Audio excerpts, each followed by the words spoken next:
What's up everyone? I hope you all are doing well. आज Nifty के अंदर जो है एक ऑप्शन बाइंग की स्ट्रैटेजी है जिसको मैं पिछले 5-6 हफ्ते से फॉरवर्ड टेस्ट कर रहा हूँ और काफ़ी डिसेंट रिजल्ट्स दे रहा है वो। तो उस स्ट्रैटेजी के बारे में आपको बताना चाहता हूँ। ठीक है, let's get into it without wasting any time. तो हमें जो है सबसे पहले आना है निफ्टी के अंदर 5 मिनट के टाइम फ्रेम पे। ठीक है, और सबसे पहले चीज़ हमको जो देखनी है वो है कि 5 मिनट पे वो कहाँ क्लोज हो रहा है। ठीक है, तो अभी लास्ट ट्रेडिंग सेशन का ही एग्जांपल ले लेते हैं हम लोग। तो लेट्स से यहाँ पे क्लोज हुआ है। ठीक है, तो ये किसके नज़दीक में है?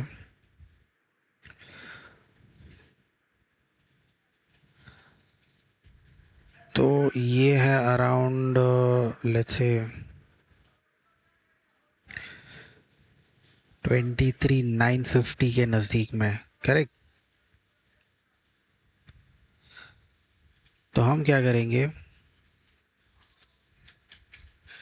23,950 का जो है कॉल और पुट, हम उन दोनों को करंट एक्सपायरी जो है उसी उसी दो उन दोनों को हम चार्ट में खोलेंगे और उन दोनों पे हम लगाएंगे दो मूविंग एवरेजेस। ठीक है, मूविंग एवरेजेस एक रहेगा 21, एक्सपोनेंशियल रहेगा, फील्ड रहेगा क्लोज, और दूसरा रहेगा मूविंग एवरेज 34, सेम रहेगा, एक्सपोनेंशियल क्लोज।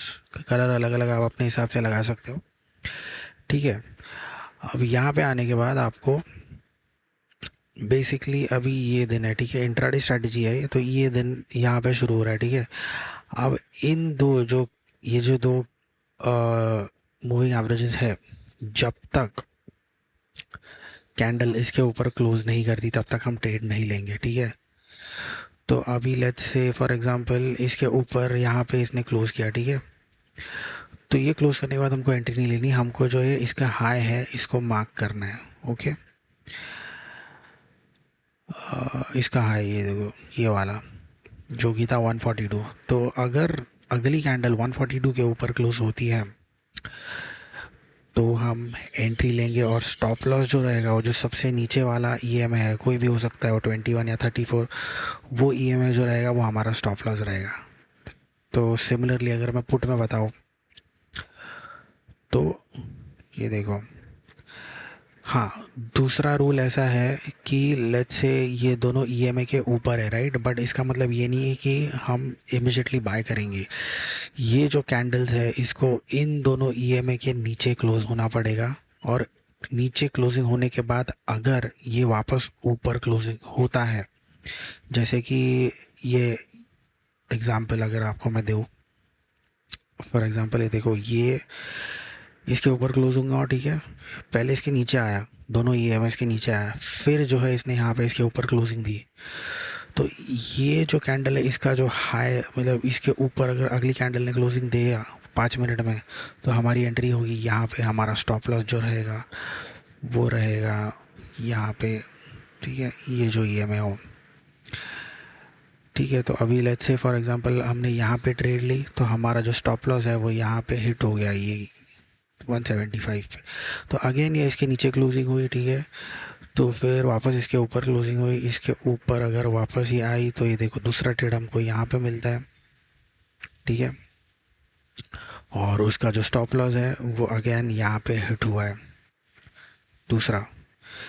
फिर तीसरी बार हमको और एक ट्रेड मिलती है। ठीक है, जो कि है यहाँ पे, बट वो हम लेते ही नहीं है क्योंकि हम 3 बजे के बाद यूजुअली ट्रेड्स नहीं लेते। तो दो stop loss last trading session में जो है हमको मिले थे, बट मैं जो इसका हिसाब कर रहा हूँ पूरे हफ्ते का कर रहा हूँ, और मैंने एक्चुअली लिख के रखा हुआ है। तो ये स्ट्रैटेजी ने काफ़ी अच्छा मतलब रिटर्न्स दिया है अभी पिछले कुछ दिनों में। ठीक है, तो 13 मार्च से लेके 17 मार्च तक इसने अराउंड 5,800 का प्रॉफिट दिया था एक लॉट के अंदर। 18 मार्च से 24 मार्च का जो हफ्ता था उसने 2,500 का प्रॉफिट दिया था। टोटल नंबर ऑफ ट्रेड्स दोनों ही हफ्तों में 12 थे। फिर 25 मार्च से लेके 30 मार्च तक जो था हमको 1,400 रुपये का प्रॉफिट हुआ था। टोटल नंबर ऑफ ट्रेड्स थे 9। और 1 अप्रैल से लेके 7 अप्रैल तक हमको हुआ था 14,625 का प्रॉफिट, ठीक है। टोटल नंबर ऑफ ट्रेड से 10। और अभी 8 अप्रैल से लेके 14 अप्रैल तक जो है हम लोग इसको कर रहे हैं टेस्ट। तो अब तक आई थिंक ब्रेक इवन पे ही है, बट फिर भी अगर देखा जाएगा तो it is like almost 100% return in a month, which is I think very good.